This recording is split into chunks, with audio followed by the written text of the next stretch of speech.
La semaine dernière, on avait vu le chapitre 60, comment Krishna, jouait avec Rukmini, sa princesse principale, en créant des querelles de couple pour finalement apprécier sa répartie et l'étendue de son amour. Et donc, on va pas revenir là-dessus. Euh, et aussi, on avait fini sur le chapitre 60, comment Krishna s'était démultiplié en un nombre infini, on va dire en un nombre égal à ces nombres de princesses, donc en 16 108, et comment dans chaque palais, il agissait comme un prince, comme le commun des mortels, comme un parfait mari aussi. Donc ça, c'est toute l'étendue de la puissance de Dieu. C'est que, il peut se démultiplier et jouer avec le temps et l'espace. Et aujourd'hui, le chapitre 61 s'intitule Balaram, tu Rukmi. Avant d'en arriver là, on fait la transition. Le chapitre commence ainsi. Shukadev Goswami, celui qui narre les histoires de Krishna, dit: chaque femme de Krishna a donné naissance à 10 enfants, qui n'étaient pas moins en termes de qualité que leur père, ayant toute forme d'opulence. Donc Krishna a 16 108 femmes, vous multipliez ça par 10, vous faites les maths, combien ça fait de fils? En 1800, oui, 116 000 si on multiplie par 10. en 1180. Ça fait pas de minutes. Vous n'êtes pas très 1080. bon en maths, c'est ça? 100 000, 1080. 16 000. Combien les enchères, s'il vous plaît? Attends, c'est 16 000? Oui, 16 000. 160 000, 16 000. 80. 160 080. Voilà, c'est ça. Beaucoup. C'est dimanche. Mais non, ça fait 161 080. 160, pardon, Ah oui, Ah, 161 000. 161 080. Oui. Ok, donc, vous êtes Tu tous as calés. Vous êtes tous calés. Je vois qu'ici, on a des philosophes, des gens pratiques, mais pas des gens mathématiques. C'est bien, c'est bien. Faut pas être trop proche des chiffres, sinon après on devient trop proche de son argent. Alors, euh, Krishna, ça nous est pas dit, hein, mais dans le Vishnu Puran, dans les autres Puranas, dans les autres écritures, on apprend aussi que en plus de ses 10 fils par reine, Krishna a une fille, quand même. Et la question que je vous pose, c'est comment ça se fait que Krishna il fait plus de mal que de femelles question. quand il reproduit sa dynastie? Est-ce que Krishna est misogyne? Est-ce que Dieu préfère les enfants mâles aux enfants femelles? C'est la question que je vous pose. Est-ce que vous vous êtes posé la question pourquoi Krishna il fait pratiquement que des mâles? C'est quoi le En fait, problème? moi, ça m'a étonnée aussi. Après, j'ai vu qu'il avait une fille. Et ce qui me vient là, c'est que peut-être pour continuer à la descendance directe avec Krishna. Ok, très bon point. Vous- Donc puisque la descendance se fait surtout par rapport, au nom du mari, etc. Et donc voilà, pour multiplier la dynastie Yadou, Voilà, ouais, c'est ça. afin que celle-ci puisse permettre, de peser contre tous les ennemis euh, de Krishna et des Pandavas qui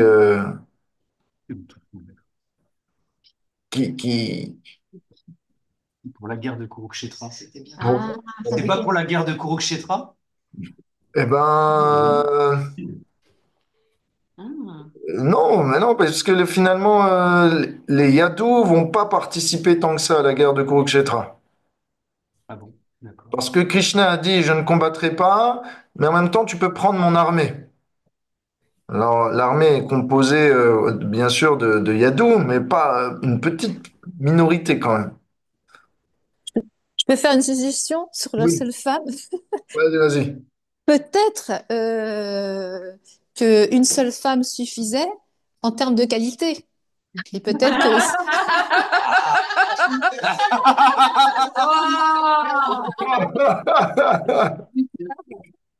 Ça, c'est une entrée en matière. Je crois que c'est une Ça, bonne c'est du réponse. lourd, hein. Ouais. Donc, bien sûr, parce qu'une femme vaut 10 hommes, c'est ça? Ah, il fallait que ce soit équitable, quoi, c'est ça? Donc, Krishna une est fille de équitable. Krishna, waouh! Waouh! Elle, vous avez de l'humour et je dirais que vous êtes aussi. Vous avez beaucoup de répartie. Ça n'est pas que de l'humour, Rebati. Moi, j'ai une idée aussi.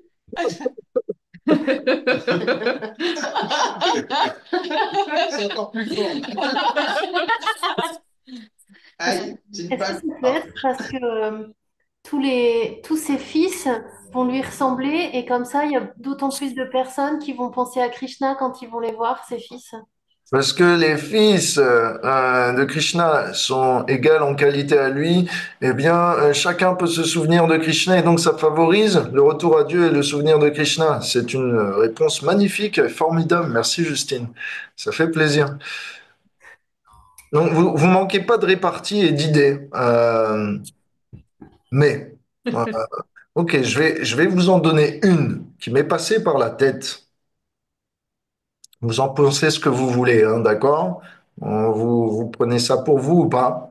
Mais dans les Védas, dans les textes sacrés anciens de l'Inde, il est dit que ce qui va influencer que vous ayez une fille ou un garçon lors de la procréation, euh, c'est qui a le plus, on va dire,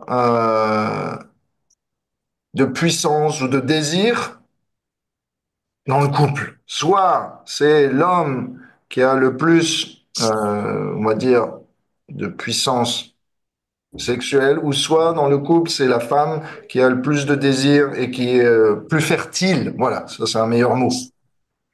Donc ça dépend. Voilà, soit l'homme est plus fertile, alors à ce moment-là, c'est un mâle qui va naître, soit c'est la femme qui va être plus fertile, qui va avoir plus de désir, plus d'énergie dans ce domaine et qui va du coup influencer le sexe du futur enfant.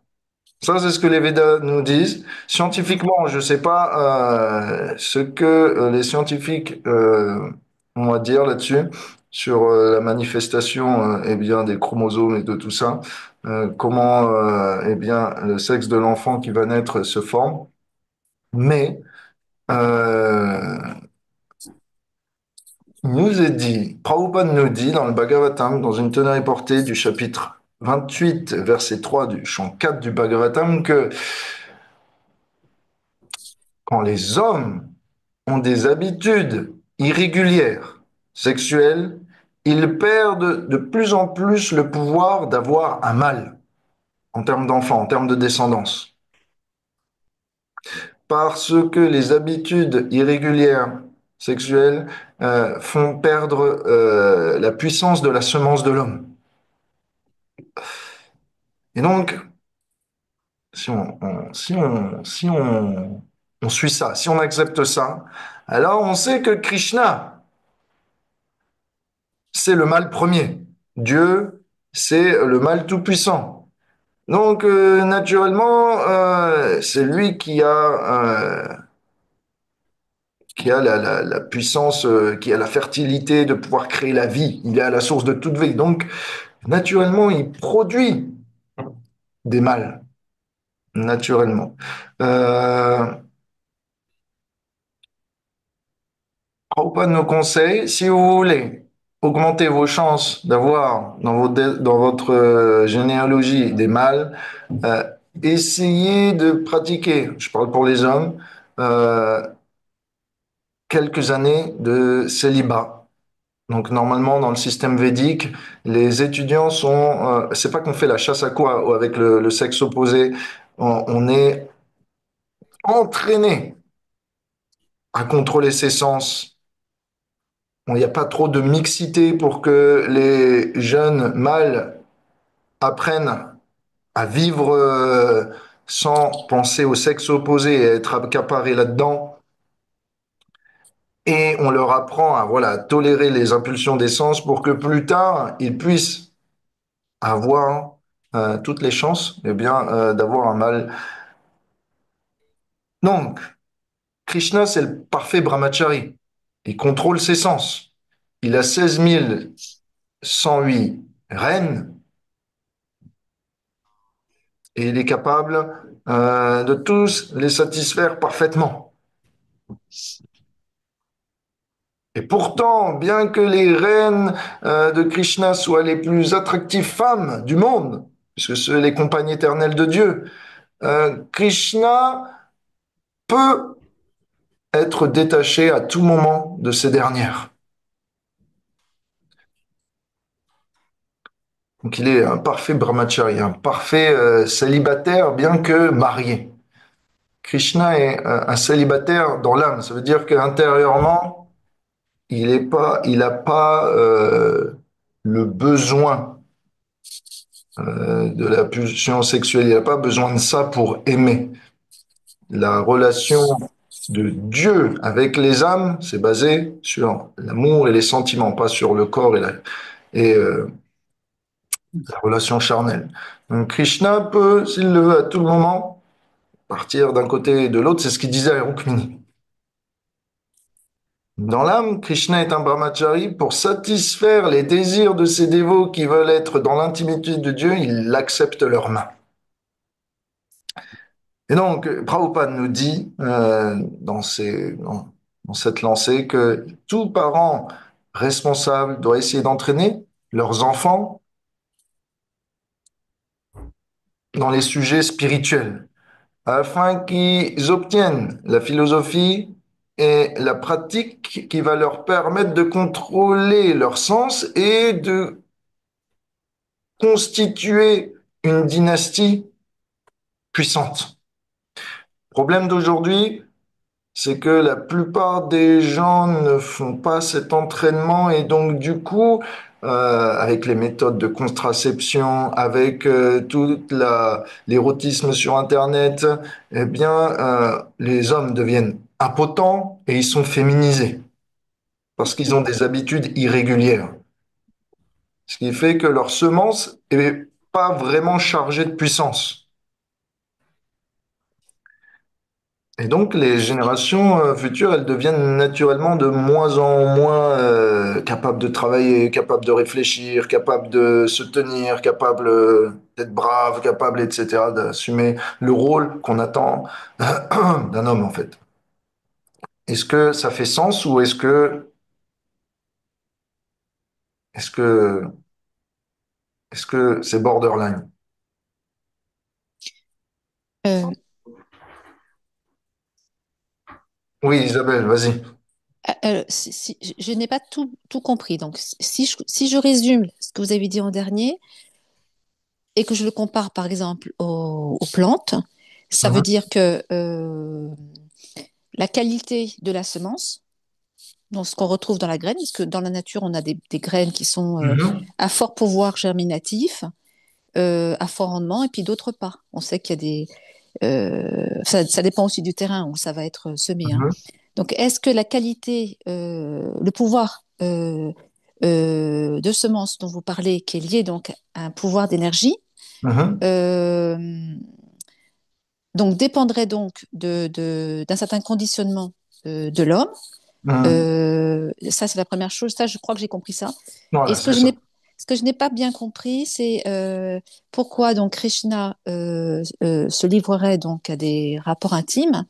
Est-ce que c'est pour satisfaire des dévots ou est-ce que c'est parce que il y a finalement la sexualité est fortement rattachée à un besoin de procréation, de descendance, quoi. Non, alors, c'est parce que Krishna est attractif. Et naturellement, il charme le cœur de tout le monde. Et donc, les femmes tombent amoureuses de lui. Dieu est l'être le plus attractif. Et Dieu accepte de réciproquer les sentiments d'amour purs. Parce que en créant cet univers familial sur Terre pendant un temps, Krishna aussi accepte le service de ses serviteurs et accepte de réciproquer leurs désirs, de pouvoir servir Dieu de cette manière. Et pour la première question, c'est que effectivement, plus on a des activités sexuelles irrégulières, moins on est bien conditionné à maîtriser ses sens, plus on perd notre puissance et notre masculinité. En tout cas, pour les hommes, c'est comme ça. Mais Krishna, lui, en termes d'activité voilà, de couple, il est parfaitement régulé, ce qui fait qu'il peut avoir autant de mal qu'il le veut. C'est la leçon, en tout cas, qu'on peut voir. C'est pour ça qu'il produit énormément d'hommes. Mhm. Donc ça, c'est une chose. Et Shukadev Goswami il continue. Parce que chacune de ces princesses a vu Achyuta, donc c'est un nom de Krishna qui veut dire l'infaillible, jamais partir de leur palais. Chacune de ces princesses, chacune des femmes de Krishna s'est pensée la favorite. Toutes ces femmes n'ont jamais compris la vérité à propos de lui.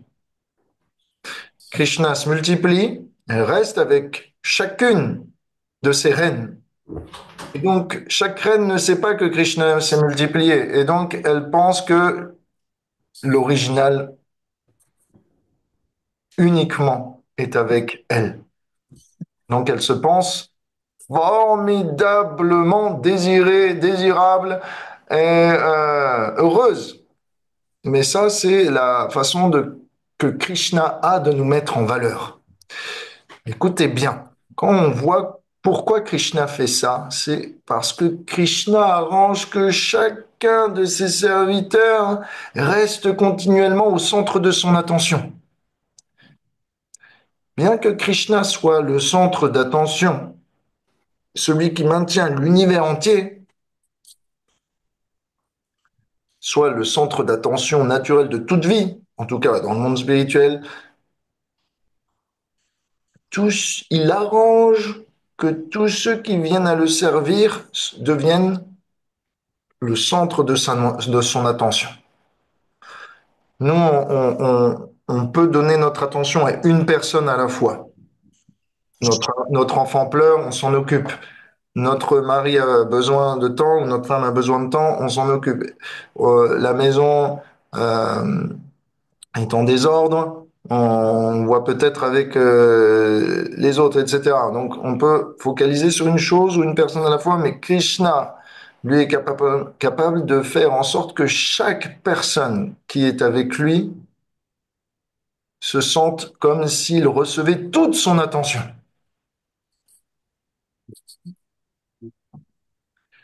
Donc, c'est pas comme quand vous discutez avec quelqu'un et qu'il est au téléphone. Vous voyez ce que je veux dire?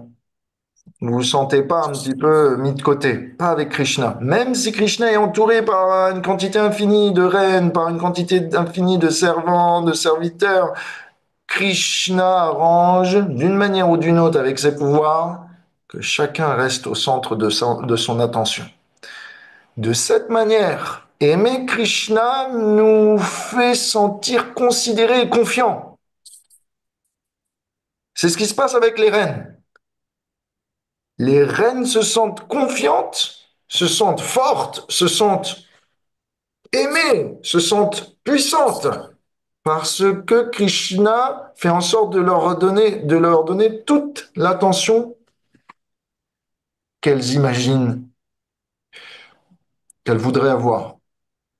Donc, c'est ce qui se passe. Quand vous êtes le centre d'attention des personnes autour de vous, vous vous sentez quand même important. Krishna fait ça avec chacun de ses serviteurs. Quand on rentre dans la vie de Dieu, c'est ce qui se passe. Pour l'instant, on essaye de faire rentrer Dieu dans notre vie. Donc, on essaye de lui donner de l'importance. Et quand Krishna aura fait, sera rentré dans notre vie, il nous invitera dans la sienne, alors il va nous donner beaucoup d'importance.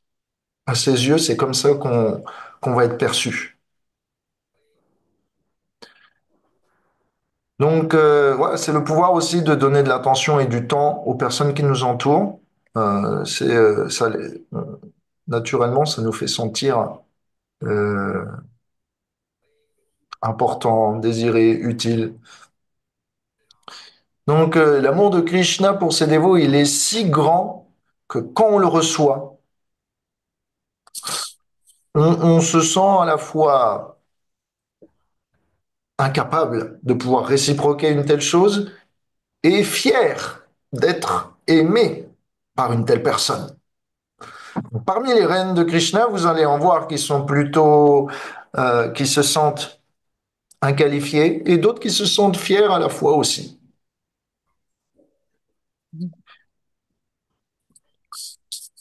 Pour un serviteur de Dieu, la fascinante personnalité de Krishna, quand on découvre la personnalité de Dieu sous la forme de Krishna, on commence à croire naturellement en l'éternité. Autrement, pourquoi et comment une telle beauté aurait pu être créée et détruite? Ça ne peut que être éternel. Non, ce serait trop moche que ça se finisse. Krishna est trop beau et trop surprenant et trop désirable pour ne pas être éternel. Pour- Quand on découvre la personnalité de Krishna et sa nature attractive, eh bien, on commence à tomber naturellement amoureux de lui, que ce soit en tant que serviteur, en tant qu'ami, en tant que avec des- une affection parentale ou en tant qu'une affection conjugale. Pourquoi de tels sentiments si beaux envers une personne devraient cesser d'exister? La présence de Krishna fait en sorte que la relation avec lui se renouvelle et apparaisse fraîche à chaque instant. Tellement que même le temps a peur de la briser. En fait, pour un dévot, quand on découvre Krishna, il n'y a rien d'autre qui apparaît comme la vérité absolue. Parce qu'à côté de lui, le monde semble futile et sans valeur. Ça, c'est comme ça que les reines voyaient Krishna. Alors, Shukadev Kunzvami nous dit, les femmes du Seigneur suprême étaient enchantées par son visage pareil au lotus, par ses bras longs et ses yeux larges, ses regards pleins d'amour, son sourire et ses paroles très charmantes.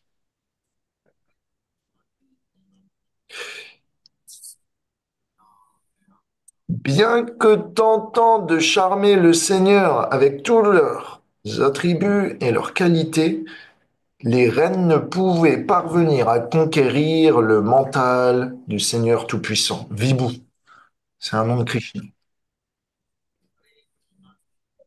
Donc, Krishna peut pas être concupiscent. En gros, c'est un terme pour dire il peut pas être intéressé dans le sens il cherche pas à tirer profit de la chair ou de tirer profit de quelqu'un parce qu'il est déjà complet en lui. Il déborde d'amour. Krishna est comme ça. Donc il n'a rien à prendre des autres. Il n'a que des choses à donner. Et donc la nature de l'amour, c'est de vouloir, eh bien,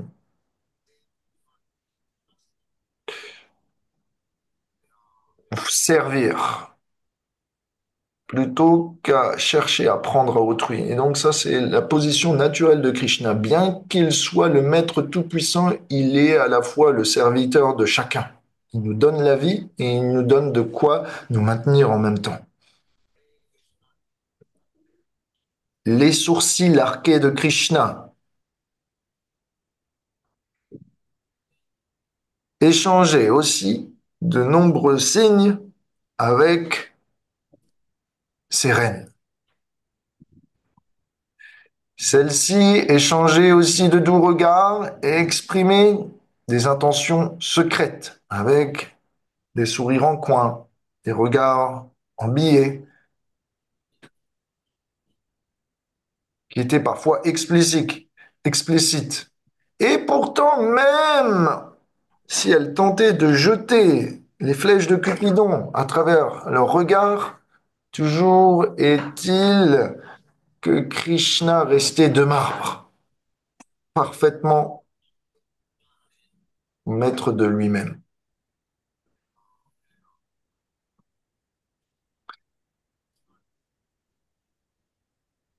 Ça, c'est pour les reines de Dvarka. Mais on sait qu'à Vrindavan, Krishna est conquis par l'amour sublime de ses serviteurs. Et donc, il ne reste pas de marbre. Il reste tellement peu de marbre que, en milieu de la nuit, il va prendre sa flûte pour appeler ces demoiselles. Donc, on sait très bien que les habitants de Vrindavan sont au-dessus des reines de Dvarka.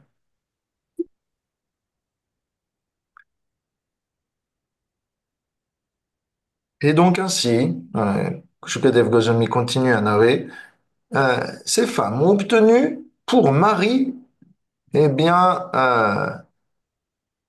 Ramapatim, le mari de la déesse de la fortune. Krishna est connu pour être avec la déesse de la fortune, Radharani. Bien que tous les grands demi-dieux comme Brahma ne savent pas comment l'approcher. Avec un plaisir sans cesse grandissant, elles ont senti de l'affection pour lui.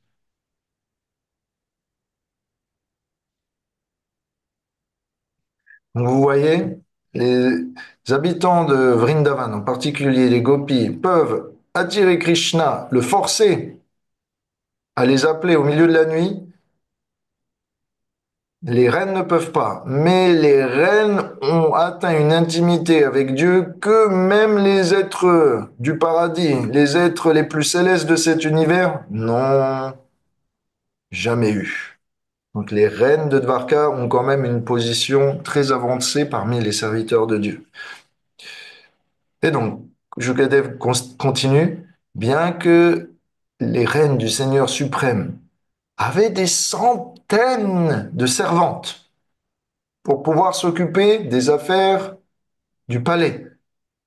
Elle préférait choisir personnellement de servir le Seigneur en l'approchant humblement, en lui offrant un siège, en l'adorant avec des articles divers, en le baignant, massageant ses pieds, en lui donnant de quoi mâcher quelques herbes aromatiques, en l'éventant, en lui passant de l'huile parfumée sur le corps, en lui donnant des guirlandes, en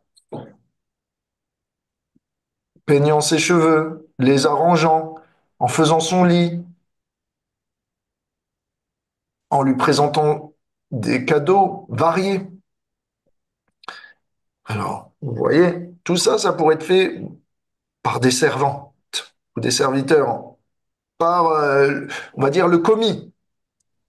Mais Krishna, on reçoit tellement de plaisir en le servant qu'on même les petits services procurent du bonheur. Et donc, si les reines sont désireuses de servir Krishna, même dans les petits détails, même dans les services les plus humbles, qu'en est-il de nous alors?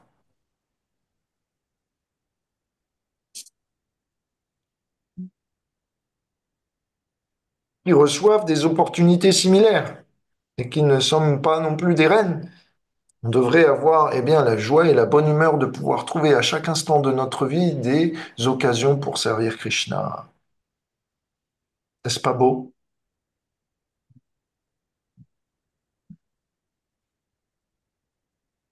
Maintenant, on rentre dans une seconde section du chapitre où Shukadev va commencer à continuer la généalogie de la dynastie Yadu, de la dynastie de Krishna. Il dit, parmi les femmes de Krishna,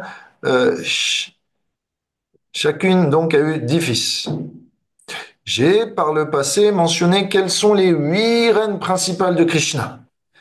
Et je vais maintenant te narrer les noms de ses fils. Donc, le premier fils de Rukmini était Pradyumna. Ensuite est venu Shaludeshna, Sudeshna, le puissant Shaludea, Sucharu, Charugupta, Bhadracharu, Charuchandra, Vicharu et Charu. Ça fait... Donc ça, c'est les fils de Rukmini. Les 10 fils de Satyabhama. Alors, ça nous arrive rarement de faire une liste de noms, mais puisque ces noms réfèrent à des dévots, alors ces noms contiennent quand même une puissance purificatrice. Donc, on va les réciter pour se purifier au moins, si on n'arrive pas à les retenir. Les 10 fils de Satyabhama étaient Banu, Subhanu, Svarbhanu, Prabhanu, Banuman, Chandrabhanu, Brihatbhanu, Atibhanu, Shribhanu, Pratibhanu. Les 10 fils de Jambavati, Samba, Sumitra, Purujit, Satajit, Sahasrajit, Vijay, Chitraketu, Vasumandra, Vidai, Kratu.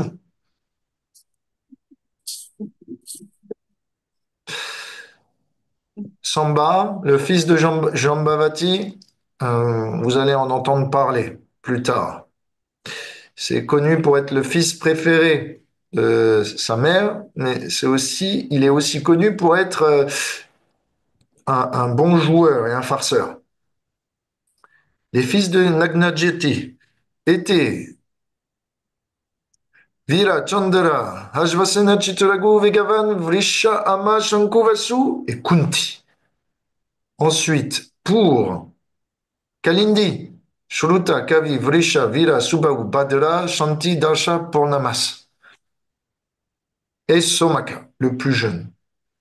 Ensuite, pour les fils de la reine Madra, qui s'appelle Madra, Pragosh, Gatravan, Simha, Bala, Prabala, Urdhaga, Mahashakti, Sahauja et Aparajit. Madra, c'est un autre nom de Lakshman.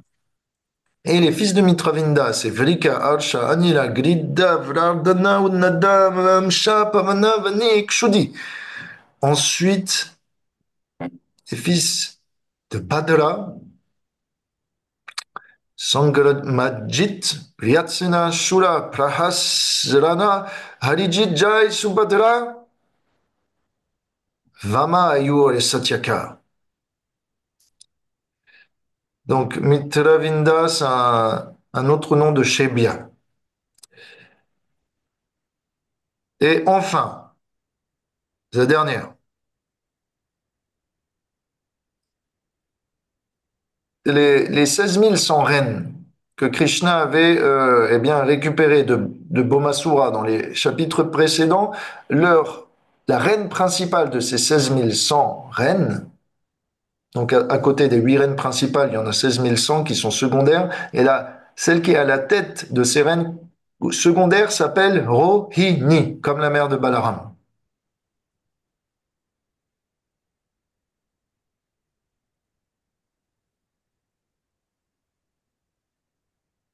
Ok, ça va pour vous? Comment ça se fait qu'il y a des prénoms féminins dans les fils de Krishna? Tu as trouvé des prénoms féminins, toi? Mahashakti, Subhadra, Kunti.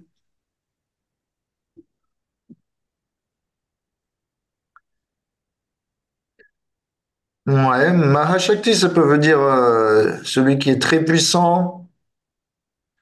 D'accord. Kunti, en sanskrit, ce qu'on appelle, ouais, ça peut vouloir dire sacré. Donc voilà, c'est comme Dominique en français. Ça peut être un prénom masculin et un prénom féminin. Voilà.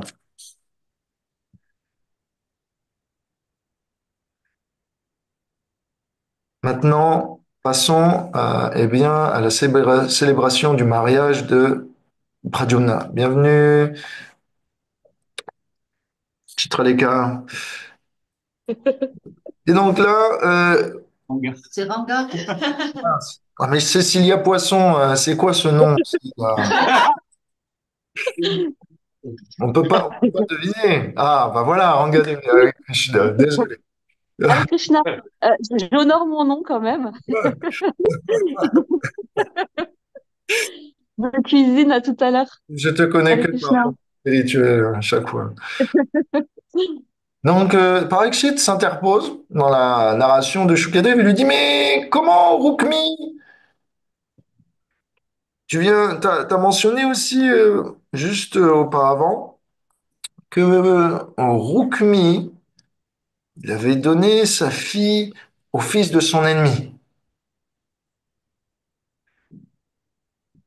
Alors,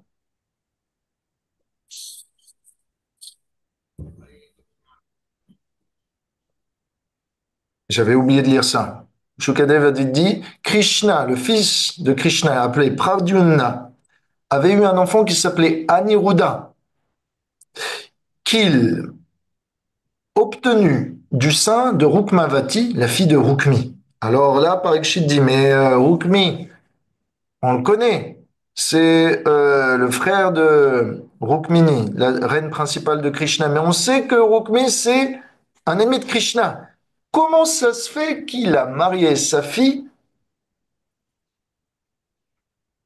au fils de Krishna? Ça peut pas se faire, c'est bizarre. Donc là, il pose cette question. Après tout, Rukmi a été battu par Krishna au combat et cherché une opportunité de se venger. Explique-moi ça. Comment deux partis inimicaux, deux familles qui se haïssent, peuvent s'unir dans les liens du mariage? Toi qui es un yogi mystique, toi qui peux voir le passé, le présent et le futur, s'il te plaît, décris-moi cette situation. Tu ne peux pas dire que tu ne sais pas. Alors Sukadev Goswami répond au roi. Lors de sa cérémonie de mariage, Rukmavati, donc la fille de Rukmi, avait choisi Pradyumna, le fils de Krishna, qui était la réincarnation de Cupidon. Alors je vous rappelle, hein, le fils de Krishna, il avait déjà une femme. Mais comme c'est l'incarnation de Cupidon, et comme eh bien, les fils de Krishna sont aussi attractifs que Krishna, eh bien, naturellement, ils font eux aussi des émules, comme Justine l'avait remarqué. Et donc, celui-ci avait combattu sur son chariot et défait l'assemblée de tous les rois au combat lorsqu'il l'avait pris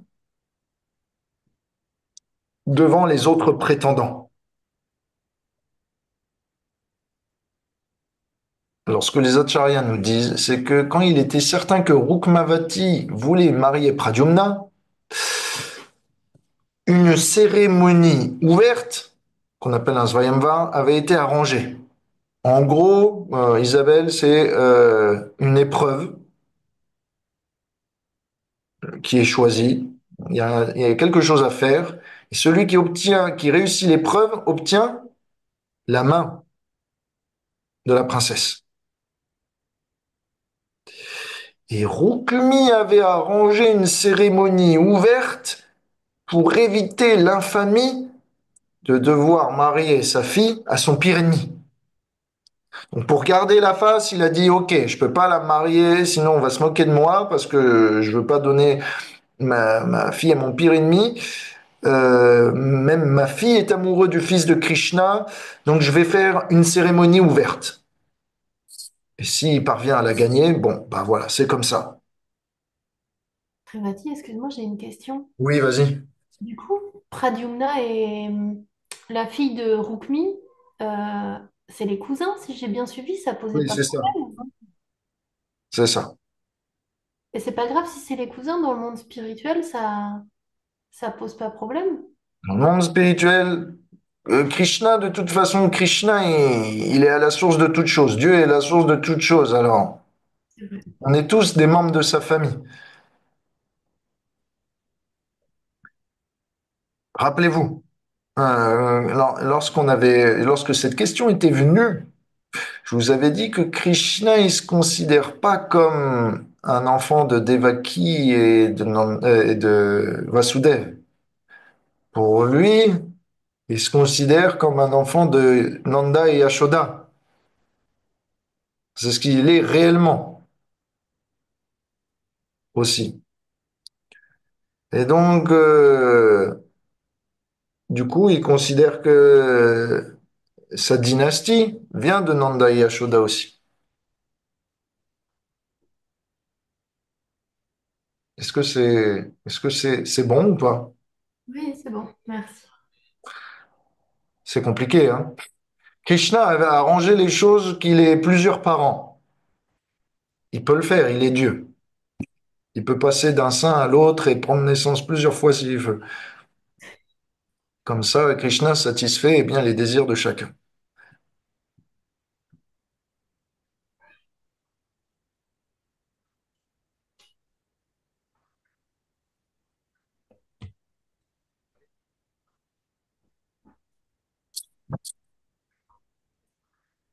Alors, donc, quand Rukmavati avait annoncé son désir de marier Pradyumna, un nombre de rois envieux avaient opposé sa volonté et ont essayé de combattre contre le fils de Krishna.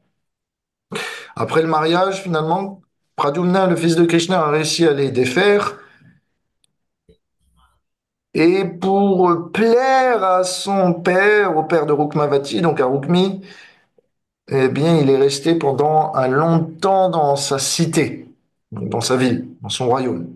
Durant cette période, Aniruddha, son fils, vint à naître. Ok, est-ce que vous suivez ou est-ce que ça fait trop d'informations? Le fils de sa deuxième épouse ou de sa première épouse? Le fils de sa première épouse, donc Aniruddha, c'est le fils de Pradyumna qui est le fils de Krishna. Ça fait beaucoup. Normalement, Isabelle, ce qui se passe, c'est qu'on essaye de prendre du début, parce que là, on est quand même à un niveau où il y a pas mal d'informations, et si on n'a pas eu les informations d'avant, c'est difficile. Mais toujours est-il que j'essaye de faire en sorte que ce soit accessible. Ouais. C'est Merci. Krishna me donne la grâce. Krishna me donne la grâce et il vous donne l'intelligence.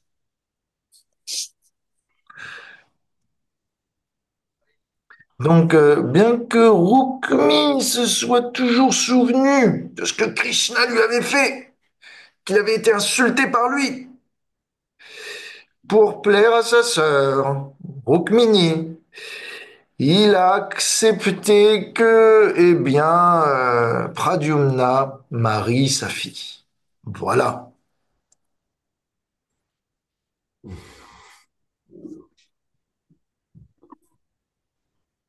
Rukmi aussi avait une petite fille, Rochana. Et celle-ci, il l'a donnée à Aniruddha, donc le petit-fils de Krishna. Donc finalement, la dynastie de Rukmini et de Rukmi commence à être, voilà, liée.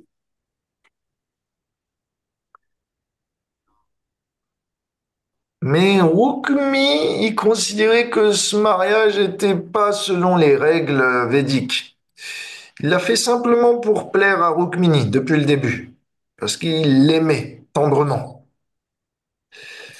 Il était lié à elle par les cordes de l'affection. Donc les Acharyas nous disent que selon les conventions, on ne marie pas sa fille ou sa petite fille à une famille qui ne nous apprécie pas. Ça paraît logique. Sinon, ça amène à des complications, à la politique, peut-être même à une destruction de la dynastie.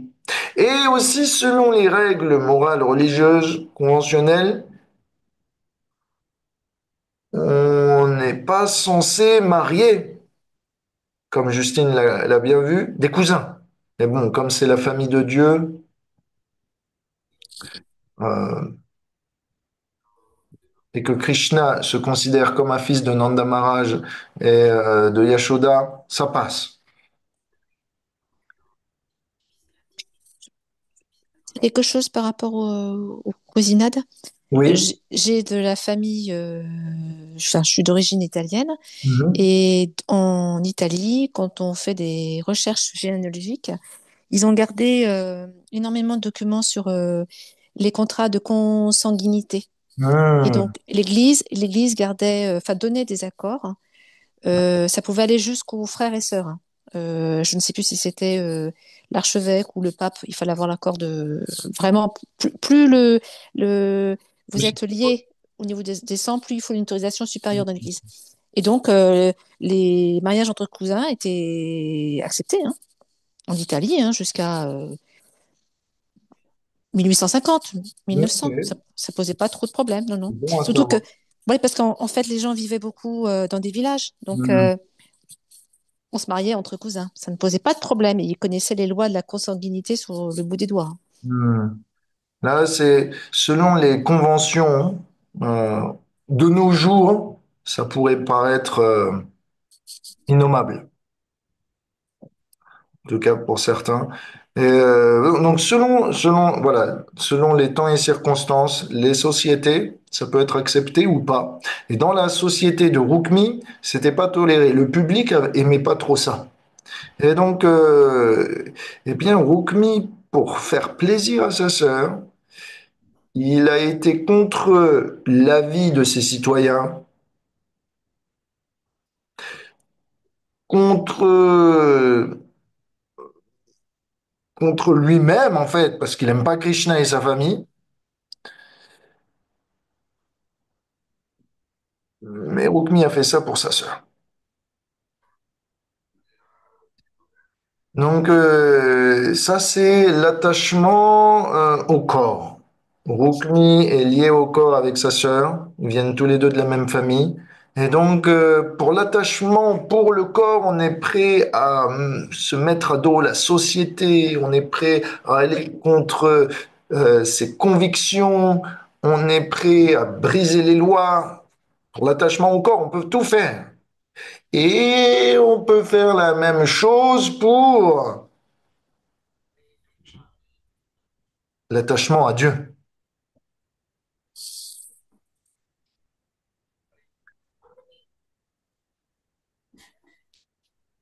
Mais la différence, c'est que quand on fait ce genre de choses sur la base du corps, c'est fait dans l'ignorance. Quand on fait cela pour Dieu, on, on le fait de manière éclairée.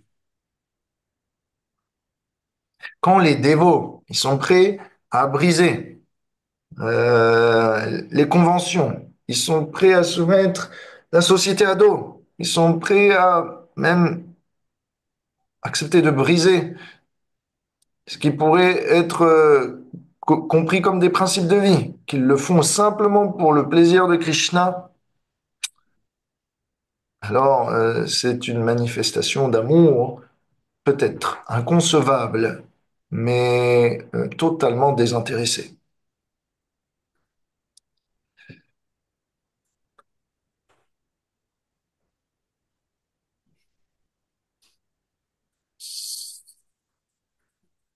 Quand on est dans la conception du corps, on aime les gens, on ne les aime pas par rapport euh, à leurs différences physiques, au bien qu'ils peuvent nous apporter, ou aux souffrances qu'ils peuvent nous apporter. Quand on est identifié à l'âme et qu'on valorise cela plus que le reste, alors la conception de vie et les relations à autrui changent totalement. Parce que les besoins de l'âme ne sont pas les besoins du corps. Les besoins de l'âme, c'est de trouver un amour éternel, infini, que seul le Seigneur peut satisfaire complètement. Et donc, comme chaque âme est reliée à Dieu, eh bien, un vrai spiritualiste considère avant tout que sa première famille est la famille de Dieu. Et donc, chaque être vivant est doté d'une âme, et que chaque être vivant est donc destiné à être aimé par lui, destiné au moins à être traité avec respect et dignité. Donc, donc vous voyez, ici, Rukmi, il est prêt à faire tout pour sa sœur, mais ça reste quand même un amour qui est mu par une conception liée au corps. Alors que quand un dévot fait ça pour Krishna, ça peut ressembler à la même chose, mais c'est fait avec la conception que l'âme est liée à Dieu. C'est pas fait avec la même vision et la même philosophie.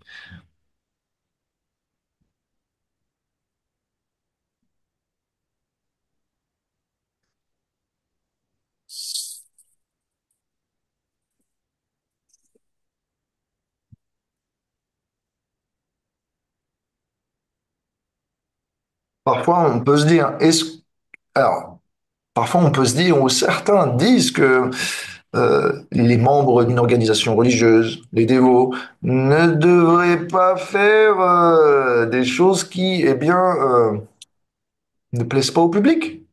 Ça paraît normal. Mais euh, ceux qui sont envieux de Dieu, comme dans les sociétés occidentales, euh, n'apprécieront de toute façon rien de ce qu'on fait. Ils sont particulièrement envieux de Dieu et ils sont particulièrement athées. Pour eux, tout ce qu'on fait n'a aucun sens. Donc, il faut pas attendre que, euh, il faut pas essayer de, tant que ça, de s'ajuster au public, bien qu'on peut faire des ajustements, mais le principal, c'est d'inspirer le public à venir vers nous. Parce que si on ajuste nos principes spirituels à la mode du temps, aux changements sociaux, finalement, ce qui est notre tradition va finir par disparaître Mm. et changer tellement qu'on ne pourra plus s'y retrouver dans ce qu'elle était à l'origine. Donc,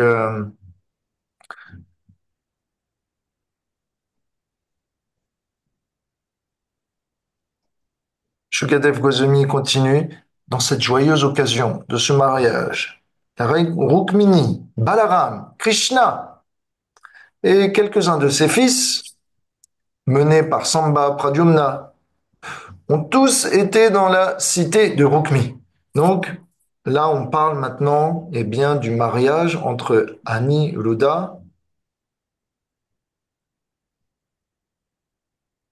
pardon, du mariage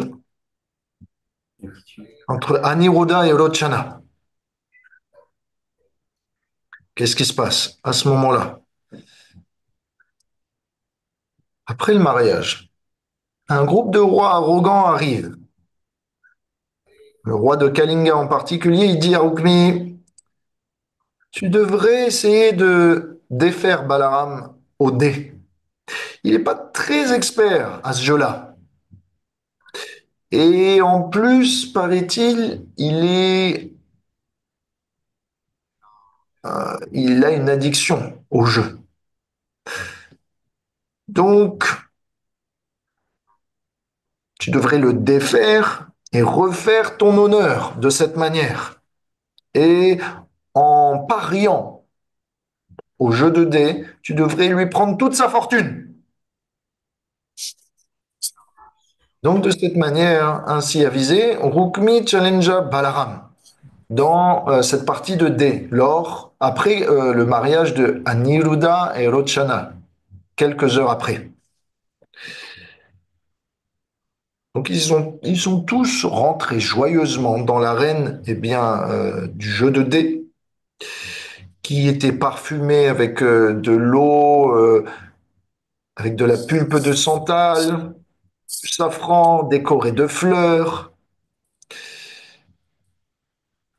Et Rukmi et donc était supporté par tous les gens et les rois qui étaient envieux de Krishna. Et donc ils ont tous amené des perles, des joyaux, des pièces d'or, des ornements, des bijoux pour bien faire en sorte que Rukmi puisse monter l'enjeu au top et puisse rafler la grosse mise et voler tout à la dynastie Yadu. Il y avait une collusion donc contre Balaram.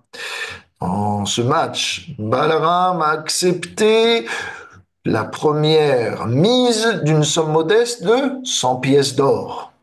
Et puis 1 millier. Et puis 10 milliers. Rukmi gagna le premier tour. Alors on se moqua de lui fortement, de manière insistante, juste pour lui mettre la honte. Le roi de Kalinga en particulier riait aux éclats en montrant ses dents. Et Balaram ne pouvait plus tolérer cela et il était intérieurement en train de devenir fou de rage. Donc il a perdu 3 fois de suite. On se moque de lui. Après quoi, Rukmi paria une somme de 100 000 pièces d'or. Mais pour cette 4e manche, au jeu de dés, c'est Balaram qui remporta la mise. Alors, moi, dans la traduction, j'ai un jeu de dés, mais il me semble que dans le livre de Krishna, c'est un jeu d'échecs ou pas? Oui. Ok. C'est marrant, dans le Bhagavatam, ils ont traduit le sanskrit par dés, et dans le livre de Krishna, ils ont traduit le sanskrit comme échec.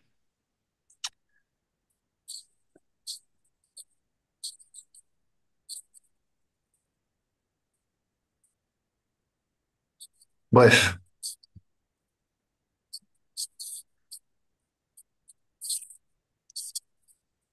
Donc, Balaram 4, on peut considérer que c'est aussi un match d'échecs. Peu importe, c'est pas là le point principal. C'est que Balaram gagnait la 4e manche. Mais Rukmi essaya de tricher, déclarant Je suis le gagnant. Je suis le gagnant. Alors, tremblant de rage, comme un océan agité par la pleine lune,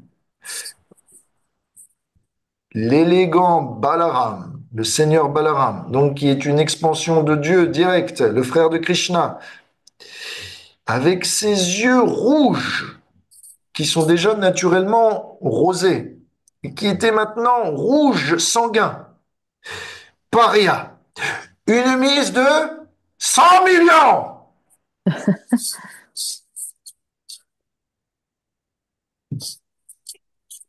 Donc là, c'est la fonction exponentielle, hein. On est parti de 100, on arrive à 100 000, là on atteint 100 millions.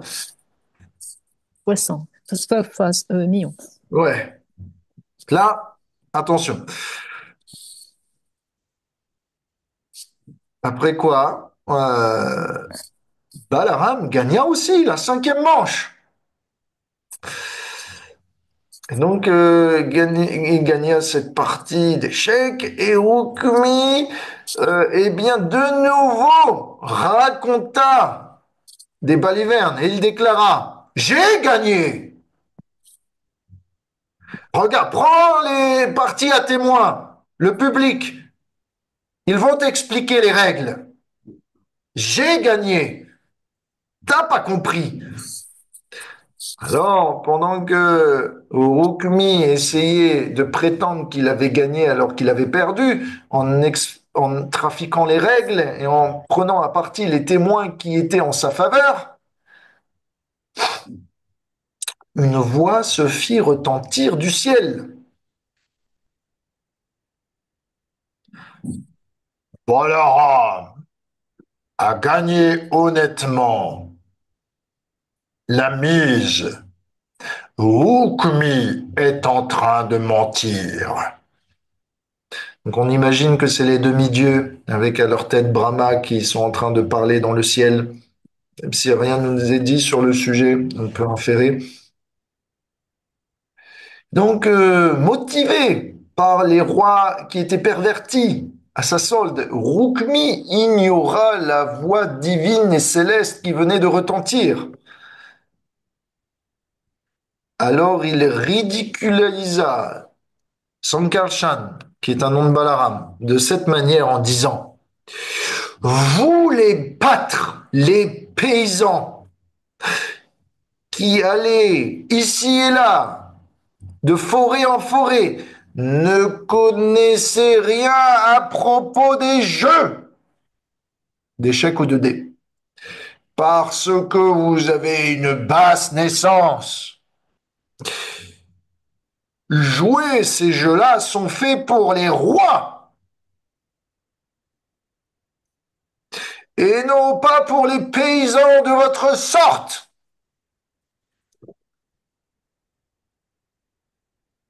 Alors, les insultes qui étaient proférées donc à l'encontre de Balaram, mais aussi de Krishna, puisque Rukmi était en train d'assimiler la basse naissance paysanne de non seulement de Balaram, mais de Krishna aussi. Il était en train, en fait, avec le sanskrit, eh ben, de glorifier Krishna. Parce que vous le savez, le sanskrit peut être pris, interprété de bien des manières.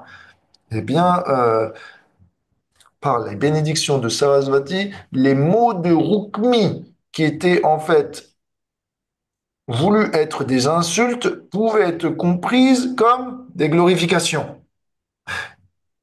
Et donc, les Acharyas nous disent que les phrases de Rukmi auraient pu être interprétées de cette façon. Tu protèges les vaches et la terre. Tu es l'objet de méditation des sages errants dans la forêt. Les personnes comme toi, qui sont sages, ne sont pas faites pour faire des matchs et parier. Avec des gens comme nous, des rois intoxiqués par la richesse.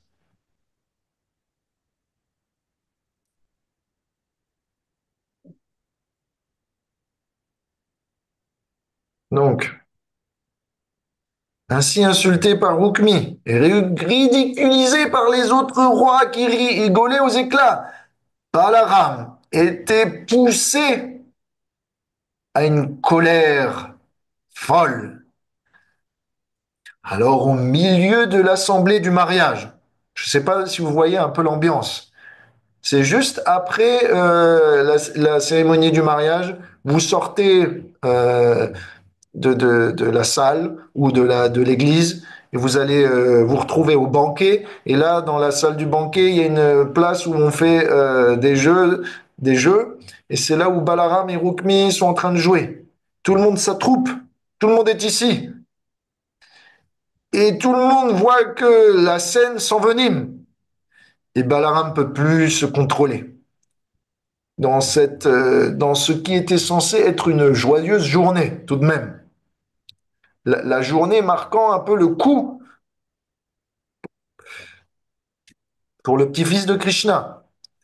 Alors, au milieu de cette assemblée, il se lève, prend sa masse et frappe Rukmi avec une telle violence que celui-ci tombe raide, mort.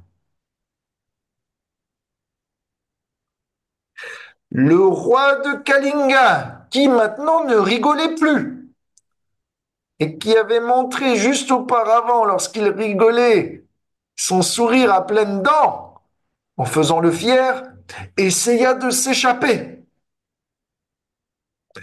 Mais Balaram était si furieux qu'après avoir éclaté Rukmi en quelques enjambées, il parvint à rattraper le roi de Kalinga, à se saisir de lui, à le tourner en lui saisissant l'épaule et avec son autre main, a lui envoyé un coup de masse qui vint à éclater toutes ses dents.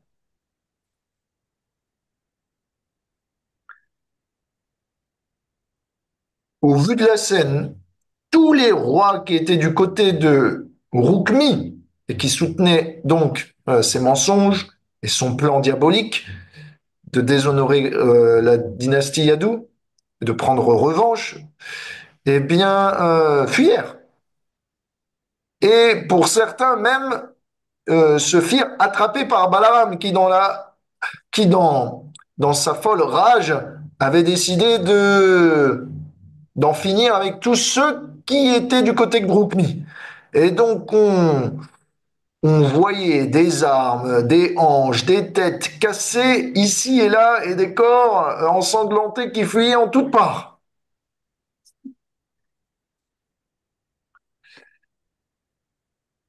Donc, ça,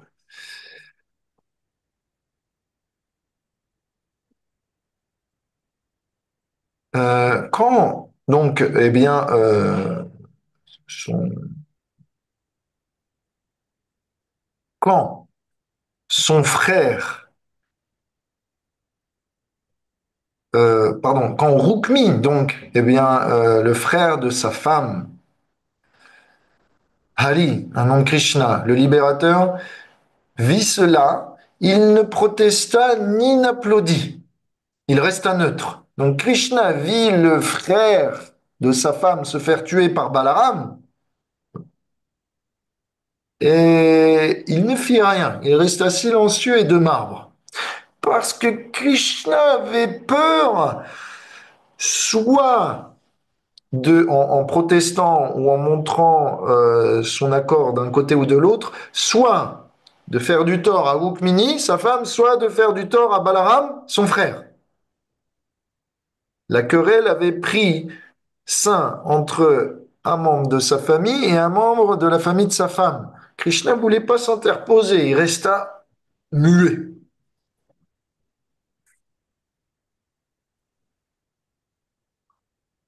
Les Acharyas nous disent qu'actuellement, parce que Rukmi était mal intentionné depuis le départ,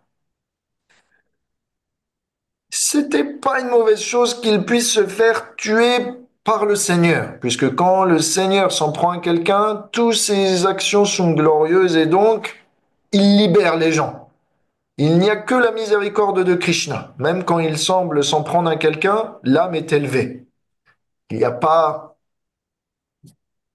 de choses qui ne peuvent pas être purifiées au contact du Seigneur. Donc c'était bon pour Rukmi. Même s'il a été, on va dire, euh, gracié par le Seigneur d'une façon violente, toujours est-il qu'il en a reçu eh bien, l'élévation, la salvation.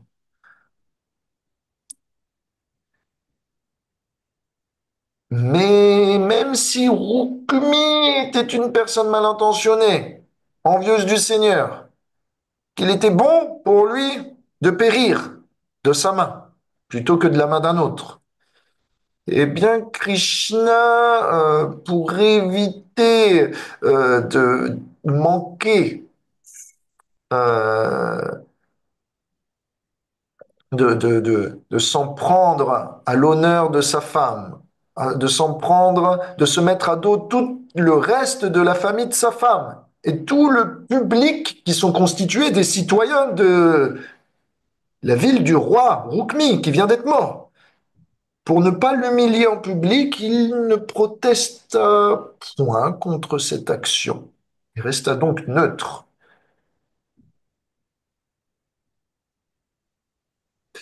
Mais en même temps, Krishna pouvait rien dire contre Balaram. Lui dire, mais qu'est-ce que tu as fait là? Tu viens de tuer frère de ma femme le jour du mariage de mon petit-fils. T'es malade? Balaram n'a rien fait de cela.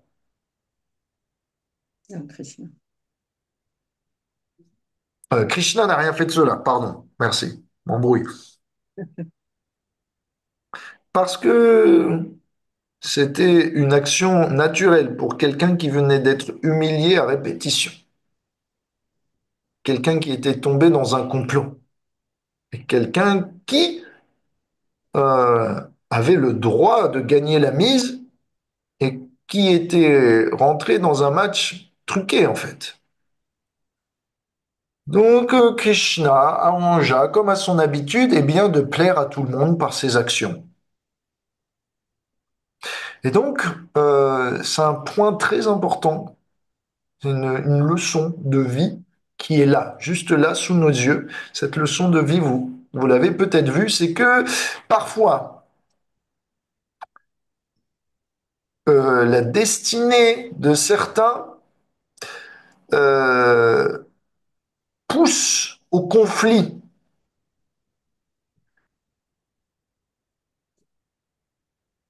Dans certaines situations, deux personnes qui sont serviteurs de Dieu, bien intentionnées, se retrouvent eh bien, en porte-à-faux. Voilà, en l'occurrence, Rukmini et Balaram.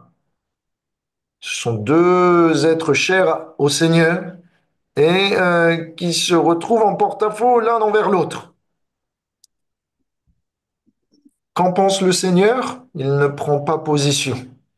De la même façon qu'on voit que deux êtres spirituellement avancés se retrouvent en porte-à-faux l'un envers l'autre, il est de bon adage de ne pas prendre de position parce que il se peut que, comme Krishna, nous avons simplement à rester neutre et laisser les choses se décanter pour que ça aille mieux.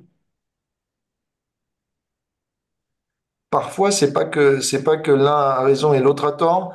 Parfois, les deux ont des raisons valables et ou parfois l'un a raison et l'autre a tort, mais il vaut mieux pas se prononcer pour pas mettre en péril notre relation. La relation est plus importante qu'un conflit passager. Maintenir une relation à long terme est plus importante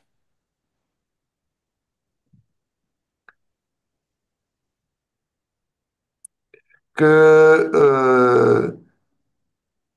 que que de tirer au clair un conflit passager. Je prends un exemple. Dans la vie de temple, où je suis, parfois, les gens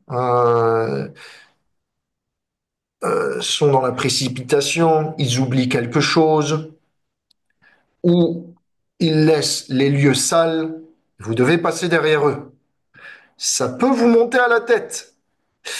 Et vous pouvez peut-être vous dire que vous allez eh bien, faire comme Balaram, prendre une masse et faire un ménage. Mais faites plutôt comme Krishna. Prenez le temps de mesurer et de jauger la situation. Et peut-être même ne disez rien si ce que vous pourriez dire venait à briser une relation. Ce qui se passe, c'est que sous l'effet de la colère, peut-être on pourrait dire quelque chose et elle pourrait être justifiée, mais parce qu'on le dit avec une telle force, cela heurte la personne et la relation, elle est distendue. Et après, on regrette. Pourquoi on regrette? Parce que sur le coup, on n'a pas vu que la relation était plus importante que l'assiette qui traînait, la vaisselle qui est pas faite, la poussière ou les affaires qui traînent, je sais pas.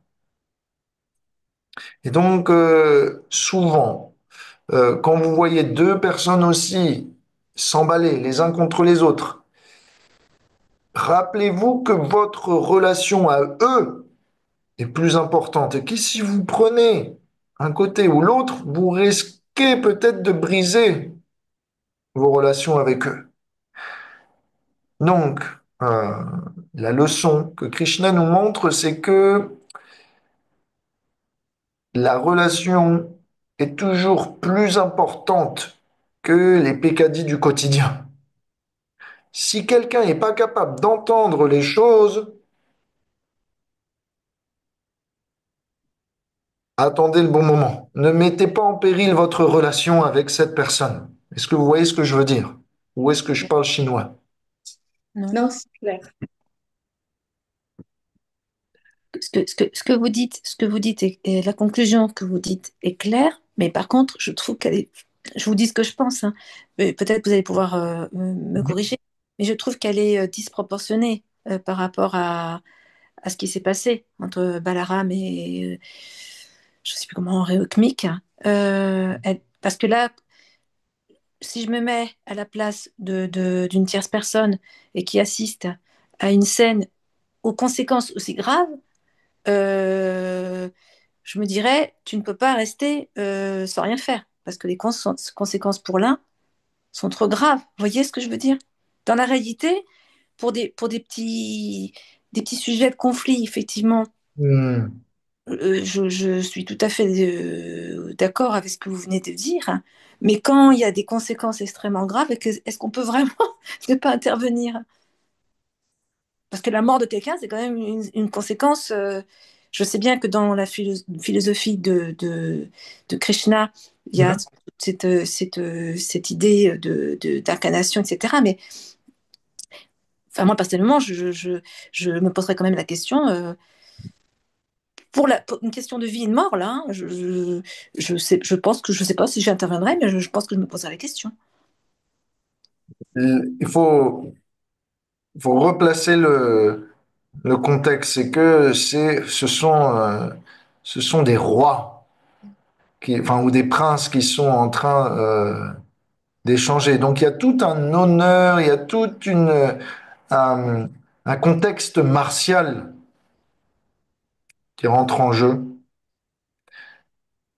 Et donc il n'est pas rare, en tout cas à l'époque où on connaissait la monarchie, euh, on connaissait bien, toute la cour des rois, et il y avait tout un code d'honneur que dans notre société, on n'a pas forcément. Et là, en Roukmi, ce qu'il a fait, c'est qu'il a brisé le code d'honneur. Il a menti en pleine partie. Il a voulu ridiculiser Balaram. Et donc, Balaram, c'est pas n'importe qui, vous voyez. C'est le Seigneur, certes, mais en plus, il représente un royaume, etc., un gouvernement. Donc, entre guerriers, entre militaires, si vous voulez, euh, l'honneur a beaucoup de place et l'honneur se défend. Mhm. C'est un, c'est un peu comme voilà, les chevaliers de la cour, quoi. Remettez-vous dans les conditions des chevaliers, là. Là, imaginez que Balaram et Rukmi, ce sont des chevaliers. Donc, normalement, il y a tout, quand on deal avec quelqu'un euh, qui est le maître, le leader d'un pays, d'une armée, d'un royaume, etc., il y a tout un protocole qui fait que si on est en train de l'humilier publiquement, si on est en train de se jouer de lui, on est en quelque sorte en train de lui déclarer la guerre. Mhm. Donc là, c'est un enjeu, en fait, c'est un enjeu diplomatique. Donc, plutôt que, eh bien, que cet enjeu diplomatique engage tous les citoyens, finalement, que ce soit le leader de la cité qui vienne à périr, c'est plutôt une moindre perte. Est-ce que vous voyez ce que je veux dire? Parce que ce qui serait passé, c'est que dans la démocratie, il y aurait pu avoir une chance que, voilà, puisque les leaders sont pas des gens martiaux et qui peuvent pas régler leurs problèmes entre eux, ils impliquent tous les citoyens d'un pays dans leurs embrouilles. Alors on emmène, on oblige les gens à s'engager dans l'armée pour les envoyer à l'autre bout du monde pour quelque chose. Alors que à l'époque, par exemple de Jules César et de tout ça, les rois étaient en première ligne. Et c'était eux qui étaient prêts à verser leur sang pour leurs citoyens. Donc parfois, voilà, les rois de cette époque peuvent régler leurs problèmes entre eux, sans impliquer eh bien tous les citoyens. Ça peut paraître barbare, mais en final, si ça évite de déclencher des futures guerres qui impliquent des millions de personnes, c'est sûrement mieux. Est-ce que d'autres personnes veulent réagir ou est-ce que vous avez des questions? Je pense que c'est clair. C'est une leçon de vie Mhm. qu'on peut appliquer à n'importe où. C'est c'est ça, pour ne pas casser la relation qu'il Mhm. y a. Eh bien, voilà, Pas prendre parti, mesurer ses mots, pas on va agir sous pas le coup tout de la à fait, colère. justement, rester neutre. C'était nul. Euh, voilà, l'expression française, c'est s'occuper de ses oignons, mais surtout entre spiritualistes, on sait que Krishna intervient dans le triangle. C'est quelque chose en particulier que j'ai personnellement du mal avec, parce que si vous êtes un peu passionné comme moi, vous aimez que les choses soient faites rapidement.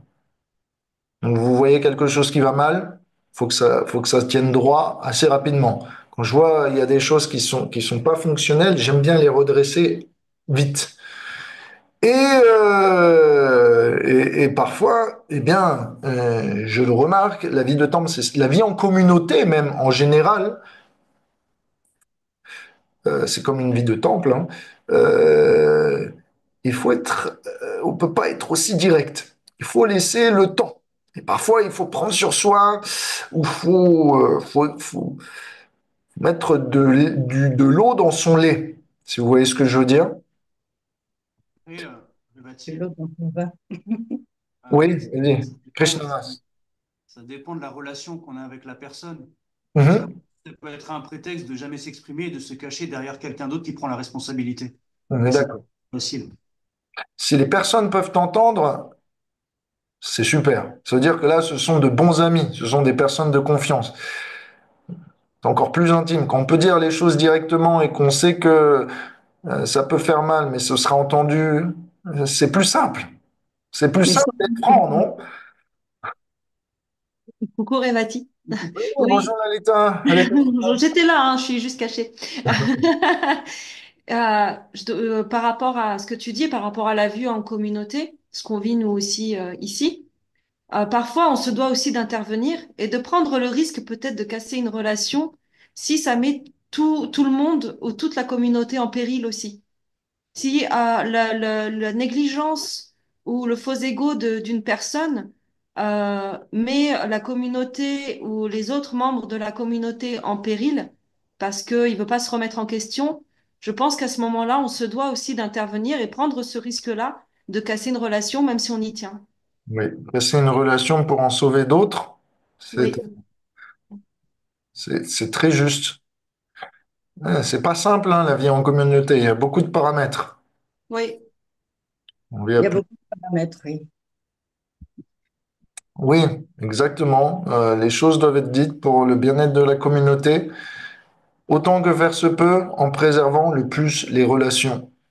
En fait, la vie en communauté nous pousse à développer notre sensibilité. Parce que plus nos actions impliquent de gens, plus notre ego interagit avec un nombre important d'autres égos, plus on doit réfléchir aux conséquences, plus on se responsabilise. Et donc, il faut augmenter notre sensibilité. C'est prendre ses responsabilités. Exactement. Maintenant, euh, Shukadev conclut le chapitre en disant, alors les descendants de Dashala, menés par le seigneur Balaram, ont fait asseoir Aniruddha, c'est quand même son mariage, et sa femme, Lochana, sur un chariot et sont partis de cette cité de Bojakata, donc qui était maintenant sans roi, vers Dvarka. Ayant pris refuge de Madhusudan, donc de Krishna, tous leurs désirs ont été satisfaits. Donc le mariage, eh bien, s'est finalement bien passé, bien terminé malgré tout, et ils vécurent longtemps et vécurent heureux. Juste petite note, un point important quand même, c'est que bien que Rukmi était tué,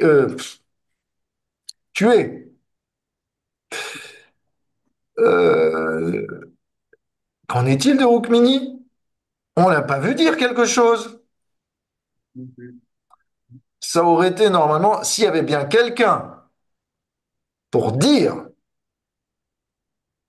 quelque chose contre les actions de Balaram, c'était Rukmini, mais elle l'a pas fait. C'était justifié. C'est justifié. Et les Acharyas nous disent en réalité qu'elle était même satisfaite.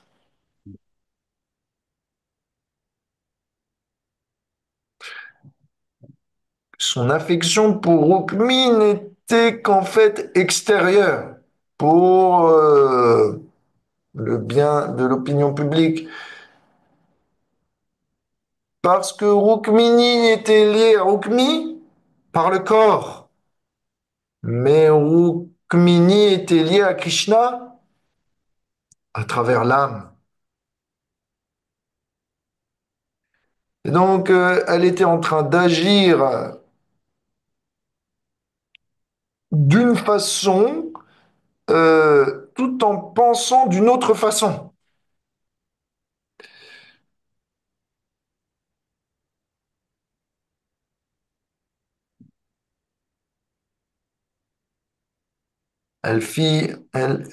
Extérieurement, il semblait qu'elle était choquée.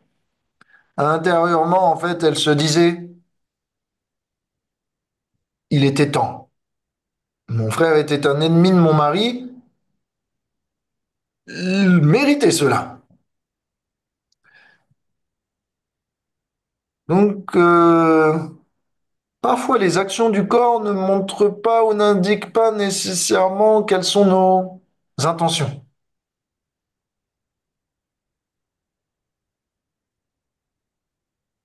Krishna se disait, mince, je peux rien dire, je vais blesser Rukmini. Rukmini a l'air de pleurer. Rukmini a l'air, même si elle ne dit rien, elle a l'air quand même déboussolée. Mais en réalité, Rukmini se dit, je vais pas protester. Je vais montrer que je suis affligé quand même pour l'opinion publique, parce que c'est quand même mon frère tout de même. Mais tout de même, mon frère était quand même un grand vaurien. Donc, je sais pas si vous avez comme ça dans votre famille, enfin, Il y en a certainement. Il y en a toujours. voilà, si on regarde loin dans l'arbre généalogique, peut-être on a eu un grand vaurien dans notre arbre généalogique. On n'est pas si affligé de son départ. Mais en tout cas, ça veut dire quoi? Ça veut dire que les relations du corps restent superficielles. C'est-à-dire que Rukmini, elle préférait garder sa relation avec Krishna et ne pas s'opposer aux actes de Balaram plutôt que de protéger eh bien, Rukmi, son frère, lié par le corps. Donc, ma question, c'est avant qu'on se quitte, on devrait faire un petit questionnaire. Est-ce que des fois vous pensez que vous connaissez réellement les personnes avec qui vous vivez? Non. Non. Non. C'est très loin. Par contre, on se connaît même pas. On connaît une facette ou quelques-unes, mais pas tout. On sait. Ou ces personnes-là vous surprennent et vous avez des difficultés à les comprendre. Bah oui. C'est sûr. Ok. Est-ce que vous voulez savoir, selon les psychologues modernes, quels peuvent être 12 signes qui peuvent montrer que quelqu'un ne vous comprend pas? Oui, Oui. vas-y, Quand je il dit t'écoute. un, Hein? Deux. Vas-y. Alors, peut-être qu'il est juste sourd. ça, c'est le plus simple. Ce qui est le plus souvent, c'est plus compliqué. Alors, généralement, si quelqu'un n'est pas capable de vous comprendre, pardon, le premier signe, doit bien parler le français, son inhabilité à imiter votre comportement, votre voix, vos mots, votre gestuelle ou vos émotions, ou à vous les renvoyer. Est-ce que vous êtes bon imitateur ou pas? Ça se défend pas mal. C'est qui le meilleur imitateur ici? Ah, je pense que c'est C'est Antonio. Antonio. Ouais. Je me suis beaucoup entraîné. Donc Antonio vous comprend. En tout cas, Pas toujours, hein. Nous, on le comprend pas tout le temps.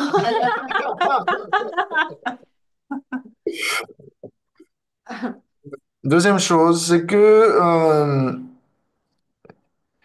s'il y a une personne qui vous questionne, souvent, de manière répétée, ça implique qu'il est un peu confus à votre sujet. Est-ce qu'il y a des personnes qui vous questionnent souvent un peu plus que de raison? Est-ce que vous pouvez lever une main? Qui questionne beaucoup de gens ici?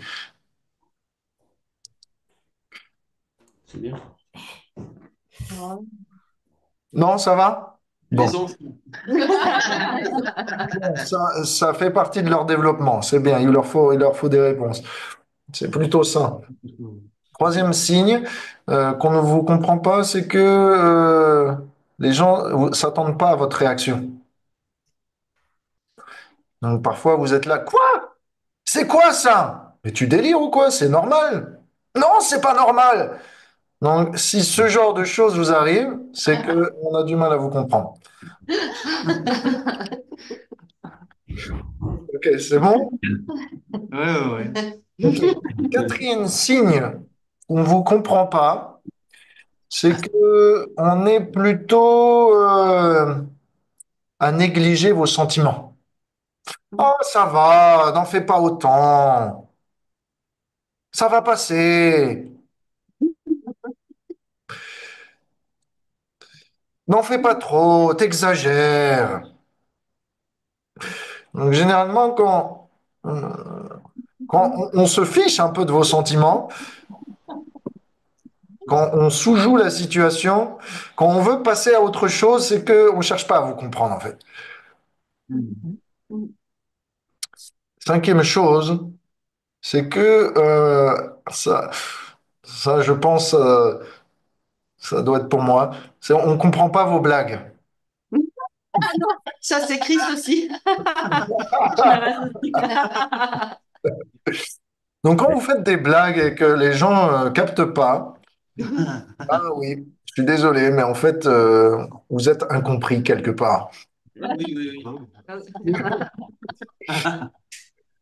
Ok, sixième signe que vous n'êtes pas compris par les gens qui vous entourent, c'est que vous avez des goûts opposés.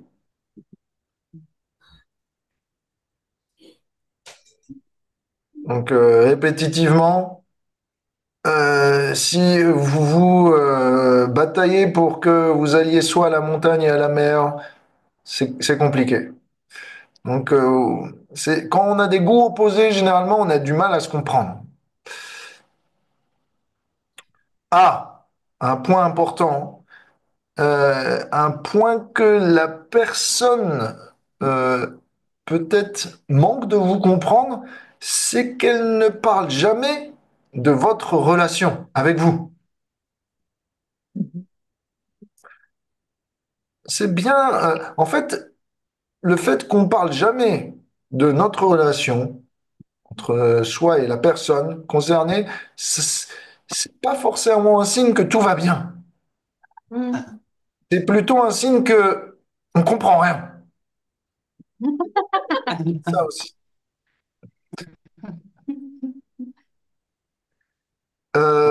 Bon, celui-là, il est évident. Un huitième signe, c'est que on vous suggère des choses que vous aimez pas. Donc, voilà, si on insiste, mais il y a une exception. Si on insiste que que vous veniez à la classe de Rivati Nandan, même si vous aimez pas, c'est pour votre bien. Donc ça, on a le droit.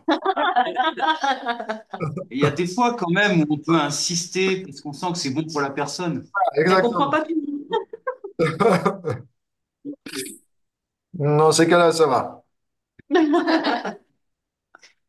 Mais quand la cuisinière de maison, tous les jours, fait le plat que vous détestez le plus, peut-être C'est une vengeance. peut-être qu'elle ne vous comprend pas, en fait. C'est une vengeance. Peut-être il y a besoin d'un peu plus de dialogue. Euh, donc, un neuvième signe aussi, c'est que on peut pas être franc et naturel.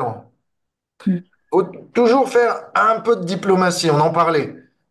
Krishna se disait, ouais, mais bon, c'est bon, quoi. Soyons francs. On peut le faire aussi. Bah ouais, être franc, c'est aussi un signe que les gens comprennent direct d'emblée où on veut en venir. Ça transpire aussi un amour pour la personne.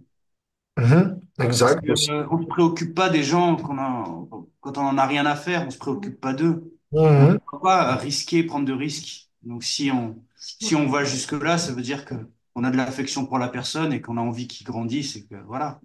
C'est exact. comme pour les enfants. Voilà, ça On a c'est les... envie de passer notre temps à les engueuler, mais voilà, quand il y a besoin, il y a besoin. C'est pas contre eux, c'est pour eux. Quand ils sont jeunes, ils disent, mais papa, tu m'aimes pas en fait. Et puis après, ils comprennent, ah, mais en fait, t'as bien fait. Ouais. Tu Des fois, m'aimes ça prend beaucoup. quelques années, mais bon, Ça prend quelques années, mais il faut accepter pendant quelques années de prendre le mauvais rôle. Si plus tard, voilà. c'est bien pris. Euh, Ouais, mais des fois, voilà, vous vous sentez mal à l'aise, quelqu'un arrive dans la pièce, ah, ouais, faut se redresser, fini les pieds sur le canapé, allongé, détente, ouais, tout de suite il y a la tension. C'est peut-être finalement que, voilà, on ne se comprend pas quelque part. Il y a un jugement. Dixième signe, on vous écoute pas. Celui-là, il est simple, il est. Si tu veux comprendre quelqu'un, faut commencer par, par écouter. Après, tu vas pouvoir la comprendre et finalement, tu vas pouvoir aussi l'aimer à la fin. Donc, je sais, certains ont la tchatch, mais faut accepter D'autres, de vous non. écouter. C'est dur d'écouter des Tout, pas muets quand tout, même. pas tout. Ouais. Il y a des Ça langages va qui écouter avec ses yeux, en fait. Oh non, ça c'est se cacher. Oh là là. Oh là là, c'est C'est lie to facile. me. Decrypte me. Je vais faire des mimes, essaye de me comprendre.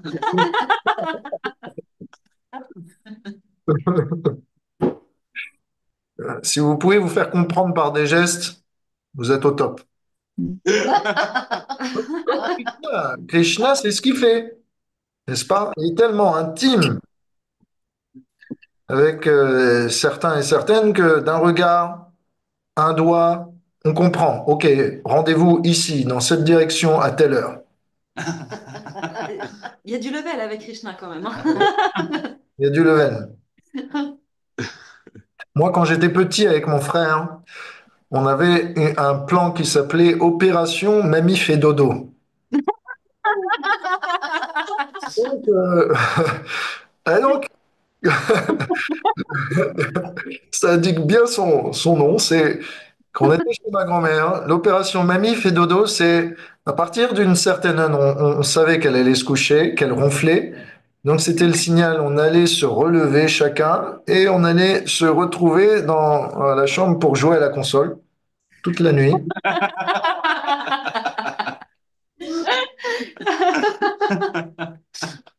Donc on avait des signaux pour dire, vas-y, c'est le moment. Ouais, ouais. Nos rêves, c'était avec ma petite sœur, c'était Opération Commando. On était à travers.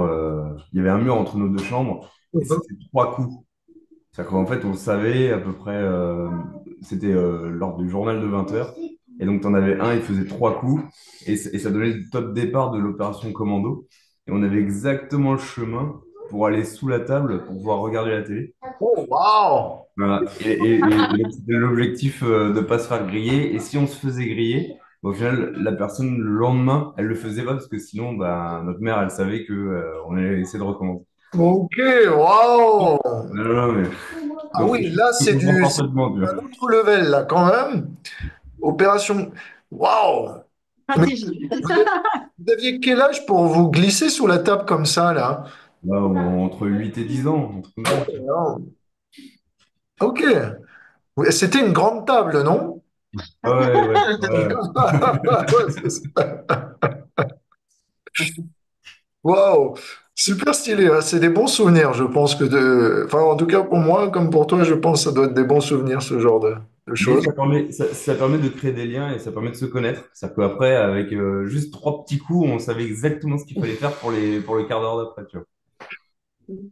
Donc, eh bien, tâchons pour les parents de démasquer les opérations commando et pour les plus jeunes d'en faire. Pratique.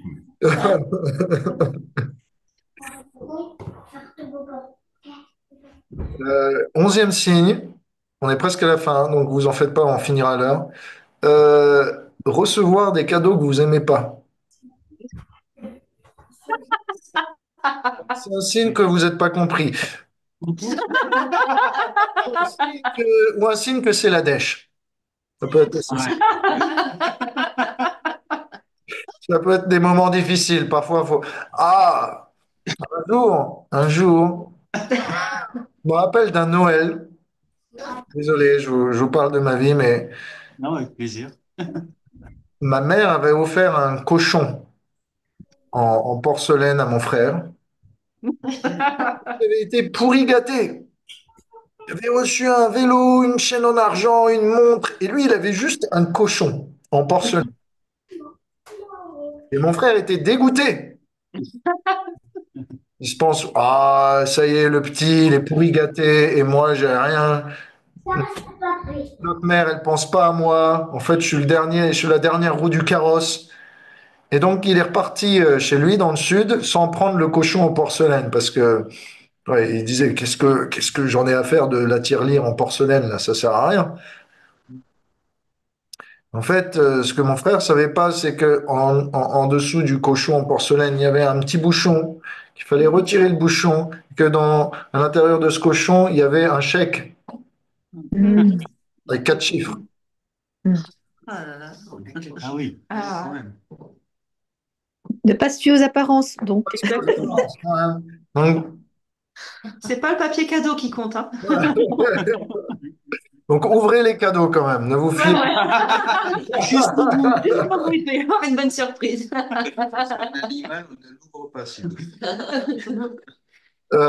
Et douzième signe qu'on vous comprend pas, c'est que vous recevez des réponses qui sont pas satisfaisantes. Donc,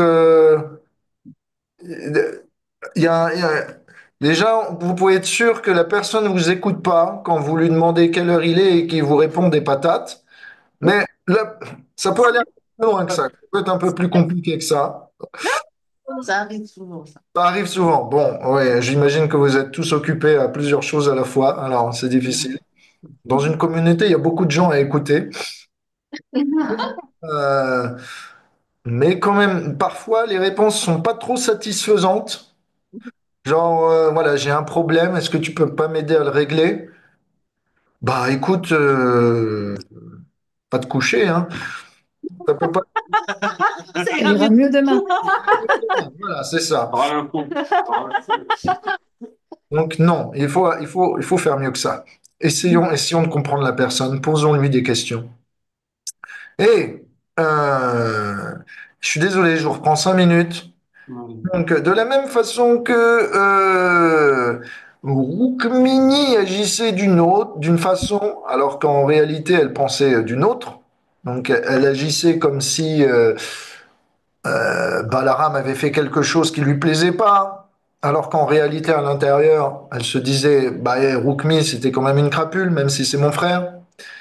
De la même façon, parfois, donc, on vit avec des gens et on les comprend pas forcément. Et de la même façon, parfois, les dévots, les serviteurs de Krishna, les spiritualistes, ils vivent avec Dieu et on ne comprend pas. Parfois, il y a des signes qu'on ne comprend pas Krishna. Je vous rassure, il n'y a pas de signe que Krishna vous comprend pas. Ça ne marche pas comme ça. Mais il y a des signes que vous pouvez ne pas comprendre Krishna. Ça marche mieux dans ce sens-là. Et donc, si je vais vous faire une liste de 12 signes, je vais enchaîner ça. Et donc, si vous vous sentez concerné par cette liste de signes, ça veut dire que votre relation à Krishna, à Dieu, est à améliorer. Est-ce que vous voulez cette liste? Oui, Oui, oui. je vais pas lever la main. Ça vous gêne pas de faire du rab, hein? Non, non, non. Parce que là, c'est chaud, je pense, et donc il faut manger, hein. Non, non, vas-y, vas-y. Ok, ça va, j'y vais. Premier signe que votre relation avec Krishna, enfin que vous avez du mal à comprendre Krishna, que votre relation peut être améliorée, c'est que vous avez des difficultés à jouer le rôle de Krishna au théâtre. Ah, Ah, je vais essayer. donc, Euh, donc essayez de vous mettre dans non, la peau de c'est pas. Krishna, et plus votre imitation, plus votre rôle d'acteur est bon, plus vous avez compris le caractère de Krishna. Donc, si vous n'êtes pas un bon acteur, écoutez encore les histoires de Krishna et un jour vous devrez passer sur la scène. Le deuxième signe que vous avez du mal à comprendre Krishna, c'est que vous questionnez toujours les choix de Krishna. Mhm. Pourquoi ça dans ma vie? Mais qu'est-ce que ça veut dire? Pourquoi Krishna il me fait ça? À ce moment-là, mais Krishna, pourquoi tout ce que je fais, ça plante? Ah, j'ai envie de tout ça. Donc, si vous questionnez trop souvent les choix de Krishna, c'est normal d'essayer de comprendre les choix de Krishna, mais si vous arriverez vraiment pas à comprendre Krishna, c'est que peut-être qu'il y a un manque de confiance. Laissez-vous porter par le On va se destin. coucher, quoi. Je vais au parc avec Krishna, je me couche. La nuit J'ai porte encore conseil. Troisième signe que vous avez du mal à comprendre votre Seigneur, c'est que vous avez l'incapacité eh bien, d'attendre ou d'envisager les réactions de Krishna.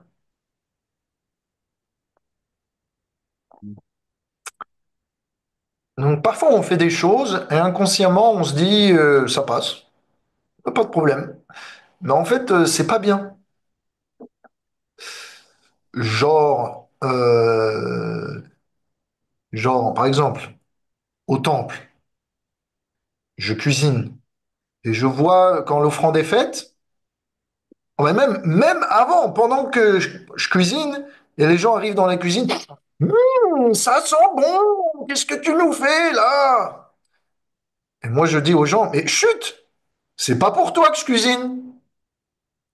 Commence pas à saliver. Krishna, c'est le premier à manger. Va-t'en d'ici. Donc on peut se dire, ben, c'est normal, mais pourquoi Revati, il est mécontent là avec moi? Ben, la raison, c'est que Krishna, il veut que la conscience dans laquelle on cuisine, elle soit pure et parfaite. Et s'il y a des gens qui commencent à rentrer, qui commencent à essayer d'apprécier le repas de Krishna avec les yeux avant qu'il le mange, ça se fait pas. Et puis, après, une fois que tu as fait de l'offrande, je pose l'offrande sur la table pour le transfert. Et là, je vois une armée de dévots qui arrivent avec des Tupperware pour mettre tout dans leur assiette. Servi au public avant que ce soit servi sur la table. Là, je me dis, mais c'est quoi ce délire? Qu'est-ce que tu fais? Ça se fait pas. Et les dévots me disent, ah bon? C'est quoi le problème? Et non, non, ton assiette, elle est sale.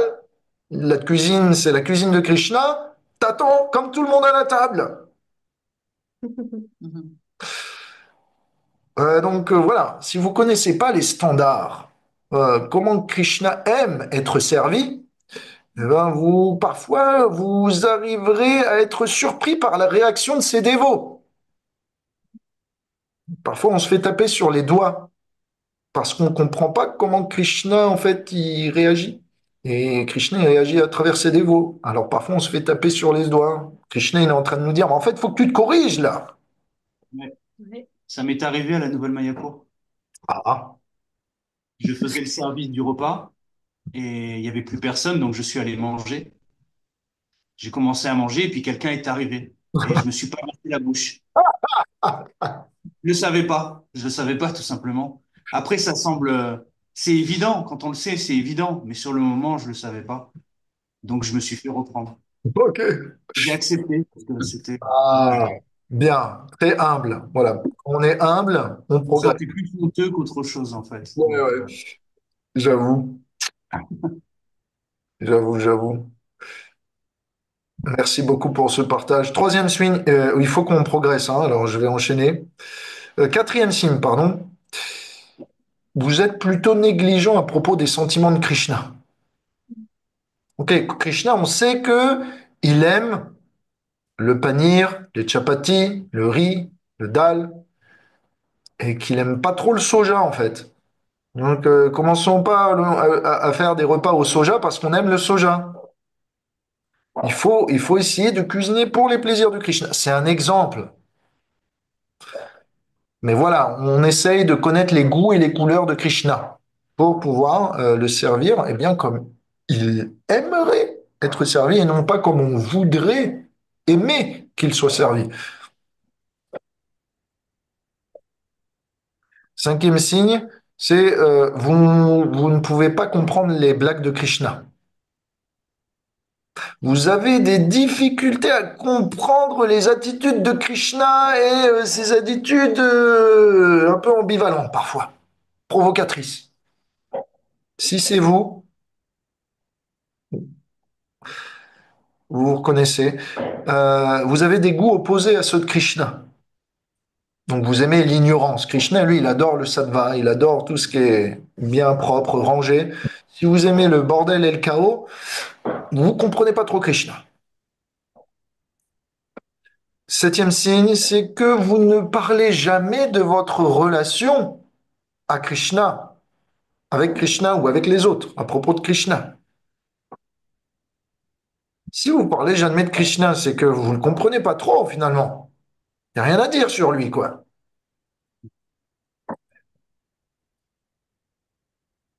Donc, huitième signe, vous suggérez dans votre quotidien beaucoup de choses que Krishna n'aime pas. Neuvième signe, que vous comprenez pas trop Krishna, euh, c'est que vous n'arrivez pas à être naturel au sein d'une vie consciente de Krishna ou en la présence de ses dévots, au temple, quoi. Vous sentez, vous avez peur d'être jugé, tout ça. Ça peut arriver, hein. Et même, je dirais même, dans un certain degré, ça peut continuer. Mais on apprend à tolérer. Euh, Dixième signe, vous écoutez pas les ordres de Krishna. On vous dit c'est pas bien, vous continuez. Oh, ça va, c'est pas très important. Oh, bah. Bon, faites comme Krishna. On vous dit quelque chose, vous acceptez. Mais bon, c'est bien de comprendre pourquoi. Comment? Ça ne veut pas dire que je suis parfait et que j'écoute à chaque instant. Voilà, j'essaye. J'essaye. T'as compris. En tout cas, t'avais compris pourquoi. Donc, il faut chercher à comprendre pourquoi. C'est pas on suit bêtement, aveuglément. C'est de comprendre pourquoi c'est ainsi. Ah, onzième signe. Vous recevez des cadeaux de Krishna que vous n'aimez pas. On les comprend. Bah voilà, on vous a offert le Srimad Bhagavatam Ah, pour Noël. Super, super. Euh, là, on me comprend vraiment pas. Euh, Mais non, pas le Bhagavatam, bon sang. Les histoires de Mickey, voyons. Et douzième signe, c'est que bah, vous n'êtes pas satisfait avec les réponses de Krishna.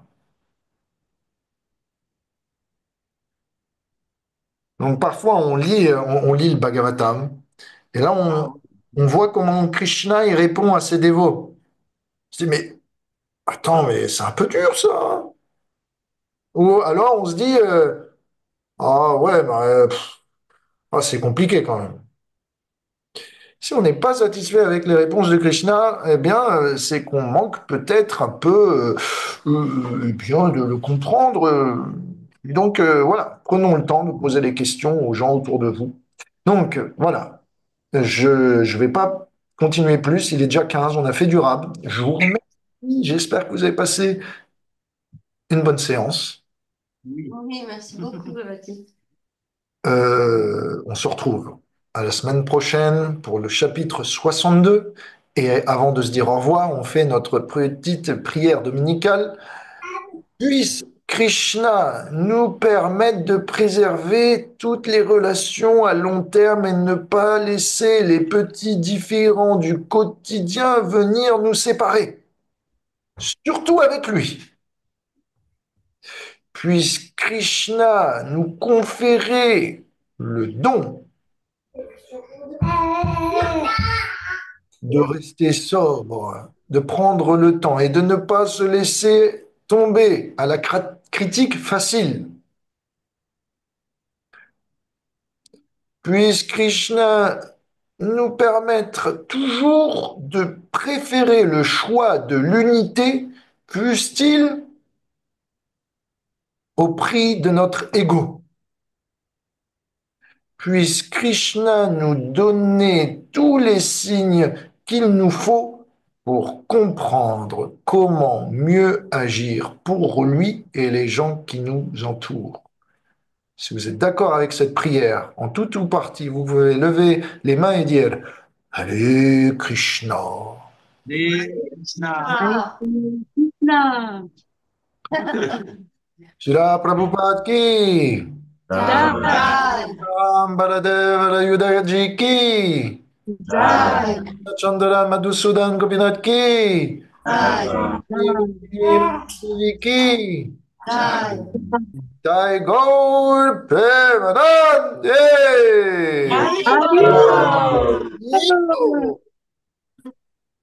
Merci à tous pour votre soutien, pour votre partage et Merci. votre présence. Passez une bonne fin de week-end à tous. Je vous embrasse fort. Prenez soin de vous. Vous êtes les meilleurs. Merci. Au revoir. Merci à toi aussi. Bonne semaine à toi. Vous aussi.